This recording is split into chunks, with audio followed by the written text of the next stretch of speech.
Uma sociedade secreta que acreditava possuir o conhecimento conectado às origens primárias da humanidade.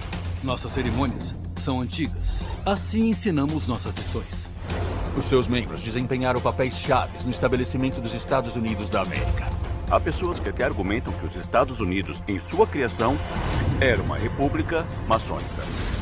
E hoje, alguns acreditam que essa organização pode estar prestes a implementar novos planos históricos.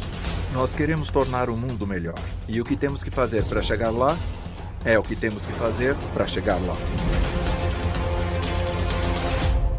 Por volta de 3 séculos, membros da ordem fraterna, conhecida como maçonaria, desempenharam papéis chaves na construção da civilização ocidental. Contudo, o sigilo com que deliberadamente se escondem e escondem seus antigos rituais fez com que muitos questionassem sua agenda final. Há muitos que suspeitam que hoje, alguns maçons estão tentando colocar a fundação para uma nova ordem mundial. Pode ser verdade? E se for, a verdade sobre essa fraternidade secreta está escondida nas páginas do livro secreto da América.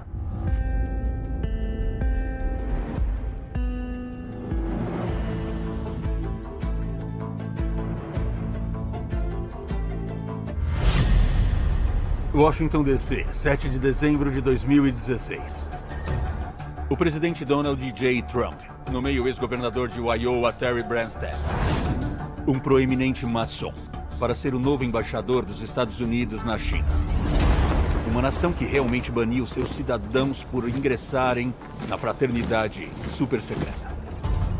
A maçonaria é baseada em um culto secreto, o que imediatamente gera suspeita pelos que estão de fora. Algumas pessoas acreditam que os maçons são a mão secreta que controla tudo o que acontece nas altas esferas da política. É a maior e a mais antiga ordem fraterna do mundo. Uma ordem fraterna é um clube social basicamente para homens. E os maçons têm estado por aí há séculos e tiveram um grande impacto na nossa sociedade e na nossa democracia. De acordo com alguns historiadores e pesquisadores, mais de 6 milhões de pessoas fizeram um juramento secreto maçônico através do planeta. Só nos Estados Unidos, eles detêm posições poderosas no Congresso, em todos os níveis do sistema judiciário, e 14 deles conseguiram ascender ao cargo de presidente. Poderia ser uma mera coincidência que muitos maçons buscaram e ganharam tal poder em toda a sociedade americana? A resposta pode estar na lenda de que a maçonaria evoluiu de outra antiga e misteriosa organização, os Cavaleiros Templários. As pessoas perguntam, os maçons são descendentes diretos dos templários? E eu diria que, possivelmente, eu acho que na ideologia e nas crenças deles, sim. Os Cavaleiros Templários foram estabelecidos no ano de 1118 para proteger os peregrinos na Terra Santa durante as Cruzadas. Contudo, depois de estabelecer sua sede no Monte do Templo, em Jerusalém, no local onde ficava o bíblico Templo de Salomão, acreditam que os templários descobriram não só relíquias religiosas de valor inestimável, como a Arca da Aliança, mas também documentos contendo segredos com um conhecimento antigo que se perdeu na história. Enquanto estavam lá, acharam o que eles acreditavam que seria a tumba de Salomão e desenterraram. E eles começaram a encontrar coisas que eram, podemos dizer, valiosas.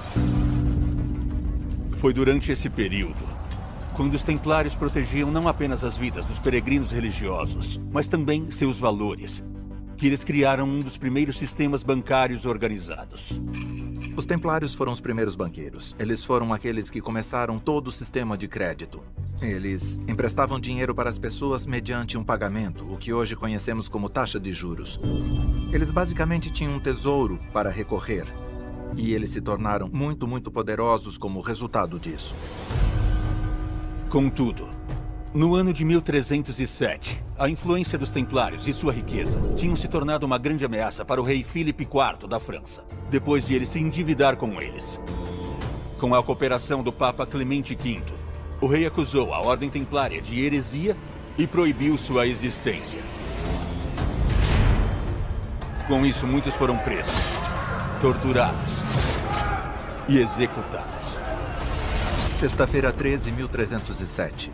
Uma data que vai perdurar como infâmia para os Templários. Foi um dia no qual o rei da França e o Papa daquela época decidiram se livrar dos Cavaleiros Templários. Eles queimaram na fogueira Jacques de Molay, que era o chefe dos Cavaleiros Templários. Muitas pessoas na corte do rei da França, assim como no Vaticano, eram templários, de modo que os templários entenderam que algo estava por vir. Assim, eles foram realmente capazes de ir para outro lugar para prosperar e conduzir seus negócios. Houve 2 lugares principais na Europa onde os templários foram mais ou menos autorizados a continuar. Não oficialmente, mas de maneira oculta. Um foi Portugal e o outro Escócia. Existe uma história de que os maçons descenderam dos Cavaleiros Templários. Depois de fugir da França, alguns cavaleiros fugiram para as Ilhas Britânicas, talvez Escócia, e que eles procuraram emprego entre os pedreiros daquela época. Eles levaram muitos aspectos de suas tradições, seus rituais e símbolos para dentro da maçonaria. Enquanto a conexão direta entre os Cavaleiros Templários e a maçonaria permanece o centro do debate, o que é mais certo sobre as origens dos maçons é que entre os séculos 11 e 13, a Igreja Católica empregou um grande número de mestres pedreiros para supervisionar a construção de catedrais em toda a Europa. Estes mestres pedreiros logo vieram a ser conhecidos como maçons, devido ao fato de que tinham trânsito livre nas lojas maçônicas, que haviam sido estabelecidas como locais onde podiam confraternizar com seus colegas e compartilhar os segredos íntimos de seu especializado ofício.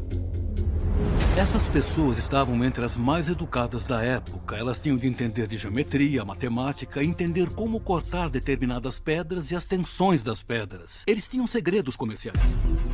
O que eles fizeram foi criar uma espécie de sistema de iniciação que admitiria certos pedreiros praticantes nesta sociedade.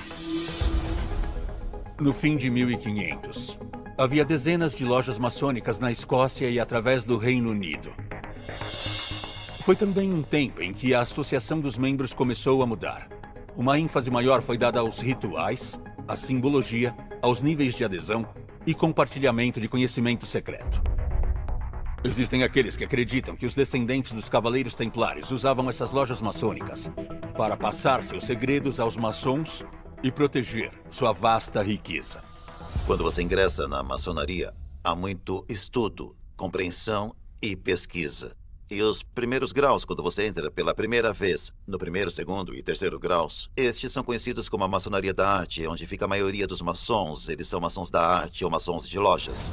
E então há o aprendiz maçom, o companheiro maçom e depois o maçom mestre. Há uma verdade absoluta que você deve manter em segredo, enquanto atravessa os vários portões para chegar aos níveis mais elevados. Quando você chega ao nível mais alto, precisa ser nomeado. Nós sabemos que na história humana, sempre que o conhecimento é suprimido por certos poderes, sempre que existe uma forma de governo que é tirânica, que suprime o conhecimento, sociedades secretas surgem imediatamente para proteger esse conhecimento e disseminá-lo para a próxima geração. Pesquisas sugerem que no século XVIII, os maçons tinham acumulado poder suficiente para contra-atacar as monarquias europeias que tentaram destruí-los. De acordo com alguns, isso gerou uma oportunidade no Novo Mundo e uma chance de mudar o curso da história. Filadélfia, Pensilvânia, 4 de julho, 1776. O Segundo Congresso Continental emite a histórica Declaração de Independência. Um ousado decreto de que as 13 colônias norte-americanas eram então estados independentes e não mais governadas pela Grã-Bretanha. Ao longo dos próximos sangrentos 7 anos, durante a Guerra Revolucionária, o Exército Continental, liderado pelo general George Washington, garantiria a independência dos Estados Unidos da América. Era uma nova nação, uma nova experiência em governo democrático independente. E uma nova ordem mundial. Quando você se reporta à fundação dos Estados Unidos, todos os fundadores eram o que consideramos racionais. Eles estavam pressionando por uma forma republicana de governo, lutando contra a monarquia, contra estes dogmas. Essa foi uma ideia muito revolucionária na época. O lema dos Estados Unidos, E pluribus unum, dentre muitos o que significa? Significa diversidade dentro da unidade. A maçonaria reúne pessoas de origens diferentes, libertando da ignorância, libertando das superstições, libertando da intolerância, libertando do extremismo. Essas ideias eram perigosas naquela época porque as monarquias absolutistas e a igreja queriam controlar as pessoas. Mas com a glória dos bravos homens e mulheres que incansavelmente trabalharam e lutaram para estabelecer os Estados Unidos da América, existia uma conexão curiosa com uma sociedade secreta que tinha migrado para a América do Norte séculos antes. A conexão era aparentemente não apenas entre seus líderes, mas também pelos documentos da fundação. Esta sociedade secreta era a maçonaria. Muitos de seus fundadores, especialmente os influentes, pessoas como George Washington e Benjamin Franklin, eram maçons. Se existe um lugar no planeta onde os princípios e os ensinamentos fundamentais da maçonaria tiveram o maior impacto, são os Estados Unidos da América. Existem pessoas que argumentam que os Estados Unidos, em sua criação, em sua concepção, mesmo em sua ordem constitucional, foi uma república maçônica. Os maçons foram representados por 2 dos 5 membros do comitê que redigiram a Declaração de Independência. 40% dos generais durante a Guerra Revolucionária e 30% daqueles que assinaram a Constituição dos Estados Unidos da América. A maçonaria e os ideais que entraram na Constituição americana e na Declaração de Independência têm uma enorme sobreposição. Eles tinham valores de tolerância religiosa e cosmopolitismo e direitos e igualdade formal entre todos os cidadãos. Um dos maçons da época foi Montesquieu, um famoso filósofo e político francês que tinha esta ideia radical da separação de poderes. Deveria ter 3 ramos de governo, um legislativo, um executivo e um judiciário, e que eles deveriam se controlar e se equilibrar entre si para formar um verdadeiro governo republicano. Washington, D.C., 1791. George Washington, agora o primeiro presidente dos Estados Unidos da América, indita o arquiteto francês Pierre Charles Lefon para projetar a capital do país. Enquanto Washington era um maçom mestre, Lefon aparentemente nunca passou do nível de aprendiz iniciante. Contudo, alguns acreditam que símbolos associados com a maçonaria foram incorporados no projeto da cidade, como um reconhecimento dos laços entre a sociedade secreta e a fundação do país. O layout básico da cidade tinha este tipo de ruas diagonais estranhas. Eles tinham que ter alguma razão para colocá-las assim, porque a maneira de definir uma cidade é através de uma grade padrão. E Washington não segue um padrão de grade tradicional. É uma forma de grade muito habilmente trabalhada. Então, quando vista de cima, você tem uma estrela de 5 pontas. Você tem estrelas em cascata, que fazem parte do pensamento maçônico. Não há dúvida de que Washington foi desenhada de acordo com os ideais e simbolismo maçônicos. Em 1793, o presidente George Washington presidiu o lançamento da pedra fundamental do edifício do Capitólio. Uma cerimônia que não apenas iniciou a construção, mas também se destacou por elaborados rituais maçônicos. E apareceu George Washington em seu traje maçônico para realizar uma cerimônia maçônica, com grãos, óleos e instrumentos de medição maçônicos, entre outras coisas. Você tem o líder da República e muitos de seus oficiais-chave em uma cerimônia pública maçônica. E eles ainda estão fazendo isso em uma cerimônia baseada em sua sociedade secreta. Mas qual era o verdadeiro propósito desse novo experimento na declarada autogovernança? Seria uma nova forma idealista de democracia? Alguns sugerem que os maçons que estavam envolvidos realmente tinham uma agenda oculta. As pessoas começaram a suspeitar da fraternidade. Isso meio que apoiou, eu acredito, os temores de que a maçonaria exercesse algum tipo de poder sobre o governo ou entre a sociedade. A maçonaria foi muito bem sucedida no início da República Americana. Mas, em 1826, um tipo de desastre golpeou a maçonaria através do caso William Morgan. Em 1826, William Morgan, um proeminente maçom do estado de Nova York, assinou um contrato de publicação, prometendo revelar segredos das iniciações maçônicas. Tradicionalmente, o juramento maçônico tem sido bem horripilante. Eles deveriam jurar absoluta e solenemente na frente de todos os seus confrades que nunca contariam segredos fora da loja maçônica, sob pena de algumas terríveis punições, como ter a sua língua arrancada e a sua garganta cortada. Quando Morgan anuncia que vai contar todos os segredos da maçonaria, alguns dos sujeitos da cidade decidem levar sua obrigação maçônica muito mais a sério do que realmente deveriam. E o que eles fazem? Eles o jogam em uma carruagem e o levam para a floresta. E Morgan grita pela janela: "Assassinos!" enquanto o sol está se pondo. E ele nunca mais foi visto. O corpo de Morgan jamais foi encontrado.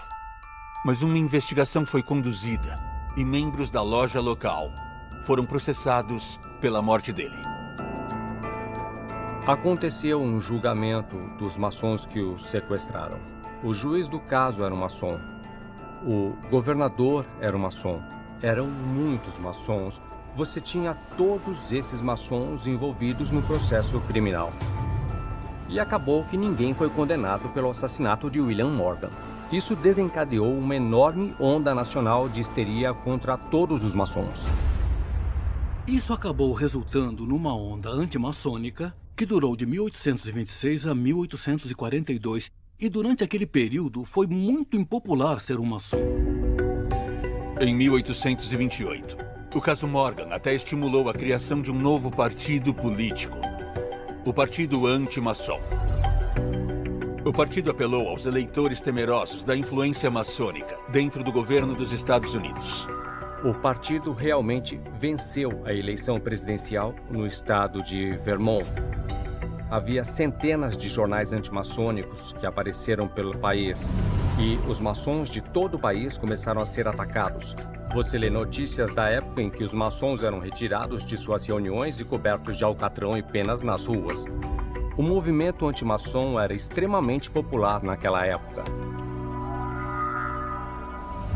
Será que o caso Morgan realmente fechou o livro da maçonaria e sinalizou seu fim como uma força poderosa dentro da sociedade americana?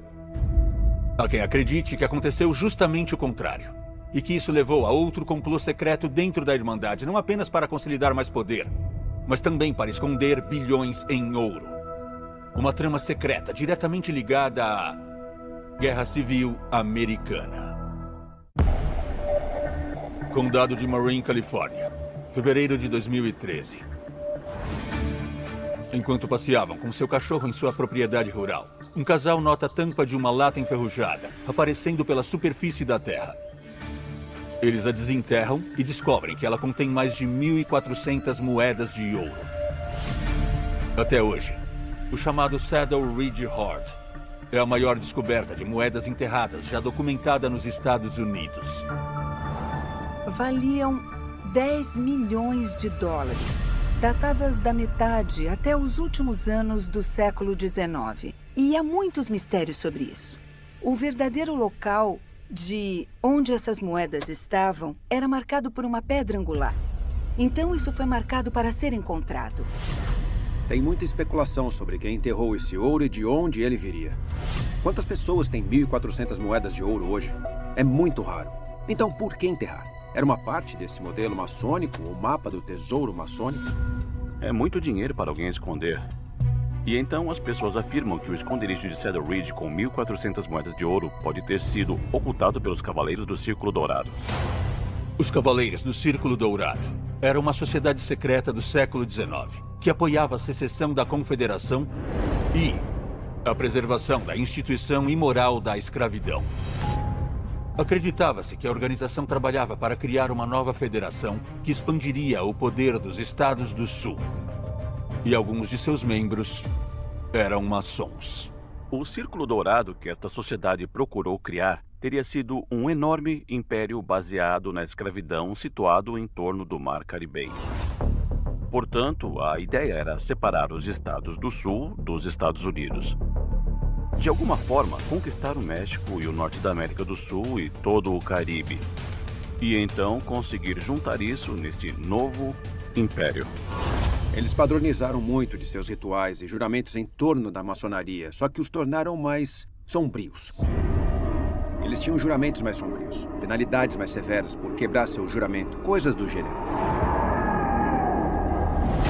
Todo o seu objetivo durante a guerra era perseguir as tropas do norte e impedir seus movimentos por todos os meios necessários, queimando pontes, destruindo trilhos de trem, coisas assim. Os Cavaleiros do Círculo Dourado eram uma organização subversiva poderosa. Eles eram um grupo de maçons que fomentou a guerra civil, ajudou a executá-la e então passaram para a clandestinidade quando parecia que a guerra civil seria perdida, para se preparar para uma segunda guerra civil, enterrando o ouro para esse dia. À medida que a influência dessa sombria organização crescia, circularam rumores de que os agentes dos Cavaleiros do Círculo Dourado enterraram o que equivaleria a bilhões de dólares em tesouros em todo o sul e sudoeste dos Estados Unidos. Eles conseguiram fazer isso inicialmente roubando do tesouro americano com seus infiltrados. Os Cavaleiros do Círculo Dourado eram bem informados. Eles tinham infiltrados como toupeiras em todas as organizações. Então eles sabiam quando os pagamentos em ouro e prata para as tropas estavam prestes a sair e onde atacá-los. De acordo com alguns descendentes de Jesse James, o notório fora da lei era um maçom e um membro dos Cavaleiros do Círculo Dourado. E eles insistem que, apesar do registro oficial, ele não foi morto no Missouri em 1882. Eles dizem que ele fingiu sua morte, assumiu um pseudônimo e continuou a roubar e esconder ouro em todo o país. Eles roubavam bancos, roubavam trens, mas estavam roubando para si próprios. Eles levariam uma invertida. Então, enterrariam o saque. Era óbvio que alguém estava passando a informação para Jesse. Ele foi o sujeito que acertou o alvo, mas isso foi além. Jesse James foi um político operacional. Ele era essencialmente um terrorista americano para a Confederação e um comandante em campo dos Cavaleiros do Círculo Dourado. Gente como Jesse James e outros construíram um reservatório financeiro de que dispunham suas reservas para lançar aquela Segunda Guerra Civil. Mas isso não durou muito tempo, de modo que uma Segunda Guerra Civil nunca mais esteve realmente no jogo. Mas por que alguns maçons se afastaram tão fortemente da visão de seus fundadores, a ponto de tentarem minar ativamente os Estados Unidos? O que poderia ter feito com que eles adotassem uma agenda tão destrutiva? Uma agenda que parecia em desacordo com os princípios maçônicos da liberdade e democracia.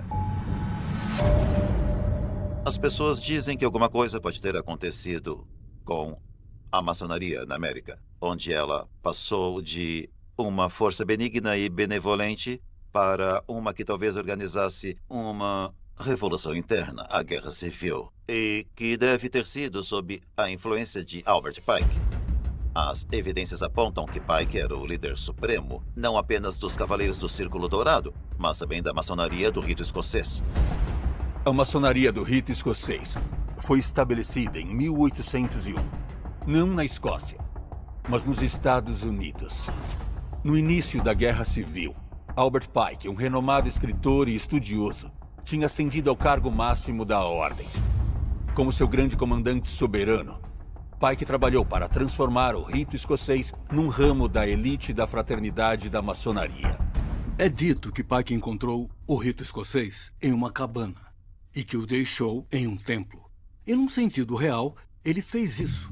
Ele revisou nossos rituais e estatutos, ele traduziu muitos documentos importantes e raros para o inglês, ele modificou os 33 graus do rito escocês, os 33 níveis de associação, ou 33 formas de ensinar isso. Albert Pike sistematizou e criou toda a elaborada filosofia que está por trás do rito escocês, que é o mais importante e rico símbolo existente que os maçons têm nos Estados Unidos. Agora, o problema com o Pike é que ele também era um general confederado. Então, ele incorpora todas as contradições da maçonaria americana. Menos de um século depois que alguns maçons lutaram para construir os Estados Unidos, outros membros lutaram para destruí-lo. Mas esse era o verdadeiro alvo dos maçons durante a Guerra Civil? Ou eles simplesmente jogavam em ambos os lados do conflito, para garantir que eles reteriam o poder e a influência, sem se importar como? 4 de janeiro, 2017. O congressista John Lewis, um democrata da Geórgia, um membro da loja maçônica St. James número 4 de Atlanta, apresenta a lei do Parque Histórico Nacional Martin Luther King Jr. A lei transforma a área ao redor do local do nascimento do Dr. King, em Atlanta, Geórgia, em um parque nacional. Inclui o templo maçônico Prince Hall, onde o escritório de King ficava, quando ele liderou a Conferência da Liderança Cristã do Sul. O Dr. King estava supostamente se preparando para ingressar secretamente na loja Prince Hall, em abril de 1968. Mas foi baleado poucos dias antes de poder ser iniciado. Mas quem eram os maçons do Prince Hall? E que papel este ramo da maçonaria desempenhou no movimento dos direitos civis? A história começa em 1775, com Prince Hall, que foi libertado da escravidão apenas 5 anos antecipadamente. E do que aconteceu em 1775 é que ele tentou se tornar um maçom em Boston e foi rejeitado por causa da raça. Prince Hall enfrentou os preconceitos comuns da época. Então, o que ele fez foi encontrar outros africanos livres para formar uma loja por conta própria. E com isso fundou a primeira que poderia ser chamada de loja maçônica afro-americana, que atualmente é chamada de maçonaria Prince Hall, depois de ele ser iniciado em uma loja militar britânica. Prince Hall escreve para a grande loja da Inglaterra e pede a eles um alvará, porque eles são considerados a maior autoridade em maçonaria de todo o mundo. E ele consegue um. E ele fundou a loja africana número 459, sob a custódia da grande loja da Inglaterra, em Boston, Massachusetts. E então Prince Hall começa a emitir outros alvarás para outros grupos de maçons negros que desejavam iniciar lojas maçônicas. Em 1840, as lojas Prince Hall foram estabelecidas em grandes cidades através do norte dos Estados Unidos. Em meio à escravidão que ainda existia nos Estados Unidos da América, um homem teve uma tremenda visão. Não apenas se tornou parte da fraternidade, mas também a expandiu para afro-americanos em todos os lugares. A maçonaria Prince Hall, como passou a ser chamada, começou a crescer dentro dessa organização muito extensa, quase exclusivamente composta de homens negros. E então, a loja maçônica Prince Hall se tornou o centro da comunidade negra de classe média. Em 1863, quando o primeiro regimento de tropas negras foi recrutado no norte para lutar na Guerra Civil, os maçons Prince Hall foram fundamentais na campanha de recrutamento e muitos dos sargentos e outros naquele regimento eram eles próprios maçons Prince Hall. As lojas negras se tornaram um bom lugar para o movimento abolicionista em 1800. O NAACP e muitas outras organizações tiveram seu início com pessoas que eram membros de uma loja maçônica Prince Hall. E foi da mesma maneira na década de 1960. Muitos dos líderes da comunidade negra na década de 1960, na luta pelos direitos civis, também eram maçons Prince Hall. Thurgood Marshall, o advogado que liderou muitas das lutas mais importantes do movimento pelos direitos civis, era ele próprio um maçom Prince Hall. Medgar Evers, o líder dos direitos civis do Mississippi, que foi assassinado em Jackson por um supremacista branco, também era um maçom Prince Hall. A maçonaria, em seu coração e alma, é sobre a evolução da humanidade e a mudança positiva da humanidade. E então os maçons defendem as causas que ajudam a fazer uma sociedade melhor. Os tipos de lições que nós ensinamos são coisas como livre pensamento, fraternidade, igualdade, honestidade. Nós não ligamos para a sua idade, para a sua riqueza, para a sua cor, qual é a sua religião. Então, se você é maçom, você é um irmão. Tem havido muitas pessoas que têm estado em posições de poder, que por acaso são maçons. Estamos falando sobre maçons autodeclarados ou revelados, mas há muitos que não são conhecidos. É uma fonte de orgulho para alguns manter sua filiação totalmente secreta. E então a questão é que se eles agem em conluio um com o outro, é para fazer passar uma agenda.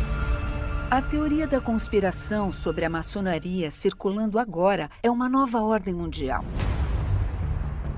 que é basicamente o que esses grupos deveriam almejar, sua própria ordem mundial, que é a sua grande missão. Existe uma suspeita geral de alguma organização secreta. Eles não sabem o que estamos pensando, não sabem o que dizemos, não sabem o que pregamos uns aos outros, nem o que estamos fazendo. Isso é algo que os teóricos da conspiração adoram pensar. Os maçons vão dizer que não existe uma sociedade secreta. Eles são uma sociedade com segredos que são discutidos confidencialmente entre eles. Mas eles apenas negariam qualquer argumento que eles são organizados de uma maneira que seria conhecida como um conluio para influenciar eventos políticos e a maneira como a sociedade se desenvolve. Porque eles não deixam registros desses encontros secretos. É muito difícil saber. Por que será que os maçons querem manter tal segredo absoluto? E o que eles estão tentando alcançar? É possível, alguns acreditam, que eles têm um plano principal para uma nova ordem mundial. A verdade pode estar atrás de portas fechadas, nas reuniões secretas de uma misteriosa organização conhecida como Grupo Bilderberg. Montreux, Suíça, 2 de junho de 2019. Proeminentes líderes políticos, financistas, magnatas da mídia e titãs tecnológicos são fotografados chegando para reuniões à porta fechadas, em um dos encontros mais exclusivos e secretos do mundo. O evento anual, conhecido como Encontro Bilderberg, está fechado ao público e à imprensa desde seu início na Holanda em 1954. O primeiro evento aconteceu no Hotel Bilderberg. Por isso são chamados de Bilderbergers. A elite do mundo, líderes da moda, eles são convidados. São considerados o crème de la crème do planeta. O local do encontro Bilderberg é a cada ano diferente, assim como a lista das elites presentes. Mas um código estrito de sigilo permanece. Eles seguem a chamada regra de Chatham, que se baseia na regra da Chatham House em Londres, que é um Institute for International Affairs. E a regra é bastante simples. É proibido que falem sobre o que foi dito nas reuniões. A ideia é que esse grupo de pessoas possa se sentar e ter uma conversa livre, aberta, franca e justa, sem ser responsabilizado por isso. Mas o problema é que não sabemos do que eles estão falando, que decisões estão sendo tomadas. Então, paradoxalmente, para o grupo ter uma conversa aberta, franca e transparente entre si, eles têm que introduzir uma regra que o torne muito mais secreto do que era antes. De acordo com funcionários do Bilderberg, seu único objetivo é reunir líderes políticos e especialistas da indústria de todo o mundo para promover um diálogo franco sobre questões importantes que o mundo enfrenta. Há quem suspeite que essa rede de líderes mundiais e cidadãos bem influentes também pode incluir vários maçons. Algumas pessoas acreditam que o grupo Bilderberger faça parte da agenda mão escondida dos maçons. Essas grandes reuniões de influenciadores de todo o mundo são mantidas em sigilo. Algumas das pessoas que participam dessas reuniões são maçons. Existe uma teoria segundo a qual um grupo se reúne e eles discutem o que está acontecendo e o rumo do mundo. Eles são capazes de controlar o mundo? Não, mas eles podem tentar, após reuniões de livre pensamento, criar uma direção. A maçonaria atrai homens que desejam melhorar suas comunidades e o resto do mundo. É um experimento em governança. E a ideia é que precisamos avançar constantemente com este experimento. Então, se isso é uma agenda, eu vou aceitá-la. Ambos, os maçons e os Bilderbergs, afirmam que sua intenção é mudar o mundo para melhor. Contudo, persistem rumores de que estes grupos secretos têm uma agenda caridosa. Mas o que alimenta essas suspeitas? O que acontece é que sempre que você tem o que é visto pelo mundo externo como sendo um segredo ou até mesmo uma organização secreta, isso quase imediatamente leva suas mentes a pensar que alguma coisa maligna está acontecendo ali dentro. Os maçons, os Bilderbergers, são bons alvos. Coisas em que as pessoas discutem ideias políticas diferentes, atrás de portas fechadas e onde o público não é permitido. O público não gosta disso. O que existe atrás do outro lado daquela porta fechada ali, eu não posso entrar. O que tem ali atrás? No que diz respeito a nós maçons, somos uma sociedade secreta, guardamos nossos segredos, mas não estamos procurando causar desordem. Estamos procurando promover a ordem. E o que temos que fazer para chegar lá é o que temos que fazer para chegar lá.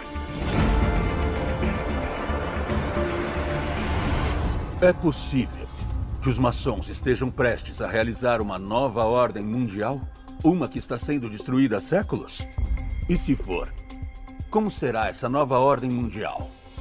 Talvez algumas pistas possam ser encontradas examinando o caos que surge durante as crises internacionais, que alguns afirmam estar sendo usada para remodelar o mundo como conhecemos. 3 de junho de 2020. No meio da pandemia global do coronavírus, o Fórum Econômico Mundial lançou um documento intitulado O Grande Reset. A iniciativa exige uma reformulação completa dos sistemas econômicos e sociais do mundo para um futuro mais justo, sustentável e resiliente. Membros de alto nível da elite mundial concordam e apoiam publicamente a agenda, incluindo o herdeiro da monarquia britânica, Charles, o príncipe de Gales. A menos que tomemos as medidas necessárias e construamos, de novo, de uma forma mais verde, sustentável e inclusiva, acabaremos tendo cada vez mais pandemias e mais desastres. Este é o momento em que temos de fazer o máximo de progresso possível. Embora muitas pessoas em todo o planeta vejam as mudanças propostas e as restrições como necessárias, há quem questione o momento desta iniciativa. Eles sugerem que a ideia do Grande Reset guarda uma impressionante similaridade com a forma como os maçons transformaram o mundo, fundando os Estados Unidos mais de 2 séculos atrás. O rito escocês tem um slogan do caos à ordem.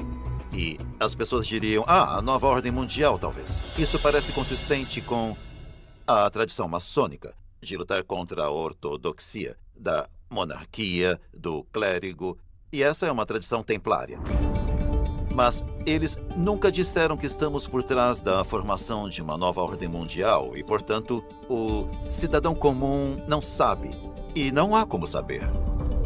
Poderia ser verdade, como alguns sugerem, que os membros da maçonaria estão mais uma vez trabalhando para estabelecer uma nova ordem mundial? Assim como ajudaram a fazer durante a Revolução Americana? E se sim, isso traria realmente mais justiça, igualdade e liberdade, como a fundação dos Estados Unidos acabou fazendo? Acho que o que temos que fazer é olhar para trás no início da nossa história e ver como a maçonaria começou a se infiltrar nos Estados Unidos. Nós queremos tornar a sociedade melhor. Os Estados Unidos foram o experimento da ordem pela democracia, pelo bem da humanidade. E foi única revolução que teve sucesso. A ideia é que precisamos de uma nova construção social. Posso criar uma nova construção de sociedade com outros que têm religiões diferentes, que falam outras línguas, de outras nacionalidades, porque nos reunimos por desejos comuns. Seja para libertar pessoas da escravidão, seja pela luta pelos direitos civis, seja atualmente em vidas negras importam, ou seja para onde você olha, em algum lugar você vai tropeçar em um maçom. Há muitas pessoas nos atuais movimentos de mudança social, não apenas aqui, mas em todo o mundo. Alguns deles serão, no final de contas, maçons. Não porque estivessem no centro do planejamento de tudo, mas porque se dispõem a construir um mundo melhor. Uma nova ordem. Eu gostaria simplesmente de ver alguma ordem no mundo. Eu gostaria de ver as pessoas se respeitando mais. Eu gostaria de ver as pessoas pararem de se odiar por motivos ridículos. Não queremos repetir o passado no avanço do grande experimento americano. Estamos dando um salto. Eu não chamo isso de agenda. Chamo de serviço à humanidade.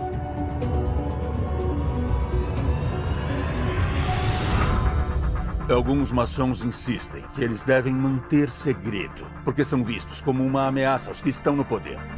Mas os teóricos da conspiração afirmam que são os maçons que realmente detêm todo o poder e o usam para refazer o mundo sempre que o quiserem.